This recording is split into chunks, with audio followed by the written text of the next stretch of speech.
ಚನ್ನರಾಯಪಟ್ಟಣ, ಹಾಸನ ಹಸಿರು ಸೇನೆ ರೈತ ಸಂಘದ ಹಾಸನ ಜಿಲ್ಲಾ ಅಧ್ಯಕ್ಷರಾದ ಶ್ರೀಮತಿ ಕೆ. ಎಚ್. ತಾರಾವತಿ ಮತ್ತು ಉಪಾಧ್ಯಕ್ಷರುಗಳಾದ ನಾಗರಾಜು, ಜಯಣ್ಣ ನಾಯ್ಕ್, ರಾಜಾ ನಾಯ್ಕ್, ಚಂದನ್ ಮತ್ತು ನಂಜಮ್ಮ, ಹೇಮಲತಾ, ಸರೋಜಮ್ಮ, ಗೌರಮ್ಮ, ಹೇಮಶಕು, ರೇಖಾ, ಮಂಜುಳಾ, ಶ್ವೇತಾ ರವರುಗಳು ಹಾಸನದಿಂದ ಬೆಳಗಾವಿಗೆ ತೆರಳಿ ಚಳಿಗಾಲ ಅಧಿವೇಶನದಲ್ಲಿ ರೈತರ ಬೃಹತ್ ಹೋರಾಟದ ಸಮಾವೇಶನದಲ್ಲಿ ಪಾಲ್ಗೊಂಡು ಪ್ರತಿಭಟನೆಯನ್ನು ಯಶಸ್ವಿಗೊಳಿಸಿದರು.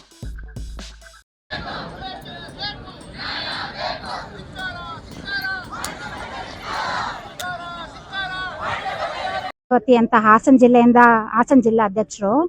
ರೈತ ಸಂಘಕ್ಕೆ ರೈತ ಬಣಕ್ಕಾಗಿ ನಾವು ಬಂದಿದ್ದೀವಿ. ಇಲ್ಲಿ ಮೆಕ್ಕೆಜೋಳದ ಒಂದು ಖರೀದಿ ಕೇಂದ್ರಗಳು ಎಲ್ಲಾ ಕಡೆ ಆಗಬೇಕು ಅನ್ನೋ ಒಂದೇ ಕಾರಣಕ್ಕೆ ಖರೀದಿ ಕೇಂದ್ರಗಳು ಸ್ಥಾಪನೆ ಆಗಬೇಕು. ಯಾಕೆಂದ್ರೆ ಬೇರೆ ಸ್ಟೇಟ್ ಇಂದ ತಗೋತಾ ಇದ್ದಾರೆ.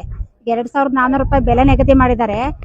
ಅದೇ ನಿಗದಿ ಬೆಲೆಗೆ ನಮ್ಮ ರಾಜ್ಯದಲ್ಲೇ ಬೆಲೆನ ಕೊಂಡುಕೊಂಡು ಒಂದು ನಿಗದಿತ ಬೆಲೆ ಮಾಡಿ ರೈತರಿಗೆ ನ್ಯಾಯ ಕೊಡಬೇಕು, ನಮ್ಮ ರಾಜ್ಯ ಜನತೆಗೆ, ನಮ್ಮ ರೈತ ಜನತೆಗೆ ಅಂತ ಮೊದಲನೇದಾಗಿ ಹೇಳ್ತೀನಿ.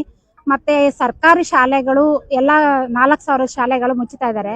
ನಮ್ಮ ರೈತರು ಮಕ್ಕಳುಗಳು ಎಲ್ಲ ಬಡವ್ರ ಮಕ್ಕಳಿರೋದ್ರಿಂದ ಅವರಿಗೆ ಸರಿಯಾದ ವ್ಯವಸ್ಥಿತವಾಗಿ ಸರ್ಕಾರಿ ಶಾಲೆಗಳೇ ಮುಚ್ಚಿದ್ರೆ ಅವ್ರ ವಿದ್ಯಾಭ್ಯಾಸ ಶಿಕ್ಷಣಕ್ಕೆ ಅನ್ಯಾಯ ಕೊಟ್ಟಂಗಾಗ್ತಿದೆ. ಅದಕ್ಕೆ ಒಂದು ವ್ಯವಸ್ಥಿತವಾಗಿ ಸರ್ಕಾರ ಮುನ್ನೆಚ್ಚರಿಕೋಬೇಕು. ಅವರಿಗೆ ಶಿಕ್ಷಣ ಕೊಡೋದಕ್ಕೆ ವ್ಯವಸ್ಥಿತವಾಗಿ ಸರ್ಕಾರ ಮುನ್ನೆಚ್ಚರಿಕೋಬೇಕು. ಅವರಿಗೆ ಶಿಕ್ಷಣ ಕೊಡೋದಕ್ಕೆ ಒಂದು ಅವಕಾಶ ಮಾಡಿಕೊಡ್ಬೇಕು ಅಂತ ಕೇಳ್ಕೊತೀನಿ.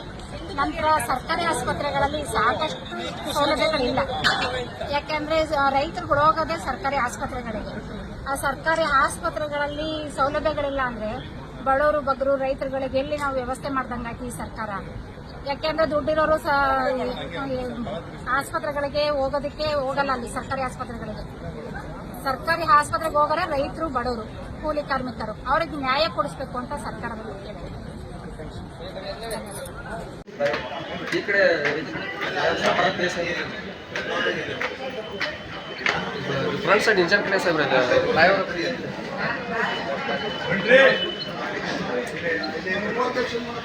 टवल तो रिकवर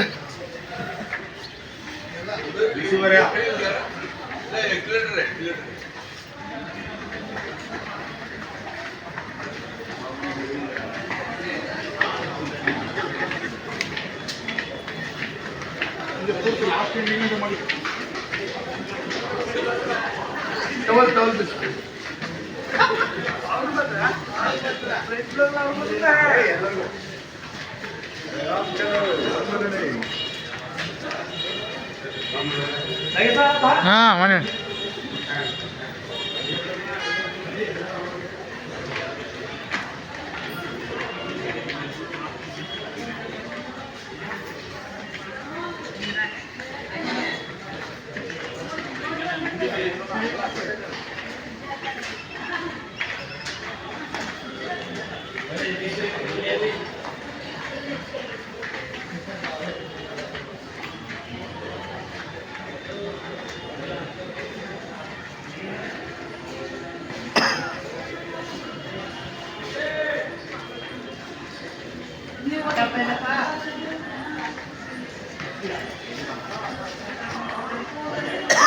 ಹೋಗಿ ಬೇಗ.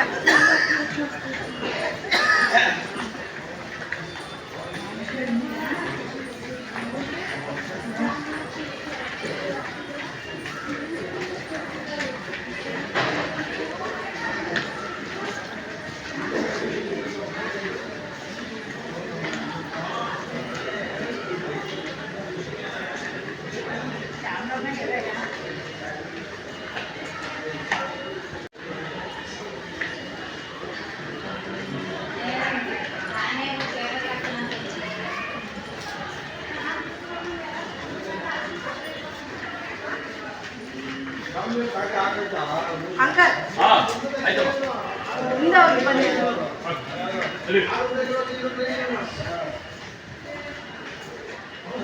हाँ मम्मा